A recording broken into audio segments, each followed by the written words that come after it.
C'est l'histoire de Houd alayhi salam.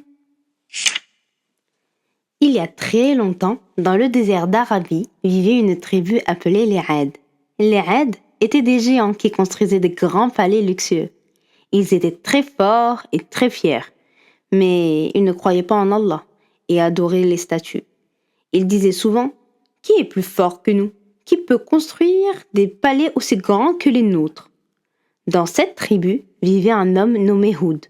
Houd était un prophète d'Allah, humble et pieux. Il disait souvent « Ô mon peuple, remerciez Allah, tout ce que vous avez, c'est grâce à lui. » Mais les Ad se moquaient de lui et lui disaient « Tais-toi, Houd, nous ne croyons pas en ce que tu dis. » Allah décida de punir les Ad pour leur orgueil et leur manque de reconnaissance. Pendant 3 ans, il ne plut pas dans la région. Les champs devinrent secs et le bétail mourut de soif. Les Ad envoyèrent des hommes à la Mecque pour demander de la pluie. Houd leur dit que cela ne servait à rien s'ils ne croyaient pas en Allah, car c'est lui qui contrôle tout. Un homme nommé Qaïl fit une prière. Il vit alors 3 nuages. Un nuage rouge, un nuage blanc et un nuage noir. Une voix lui demanda de choisir un nuage. Il choisit alors le nuage noir, pensant qu'il apporterait de la pluie. Mais ce nuage renfermait la punition d'Allah.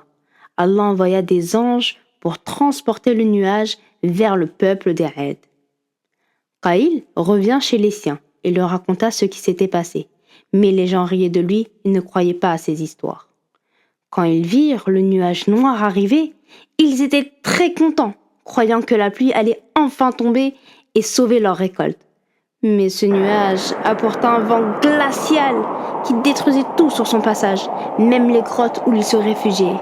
Seuls Houd et ceux qui avaient cru en Allah furent protégés. Ils se réfugièrent dans une bergerie et furent sauvés. Après cela, la ville fut totalement détruite et il ne resta que ceux qui avaient cru en Allah et en Houd.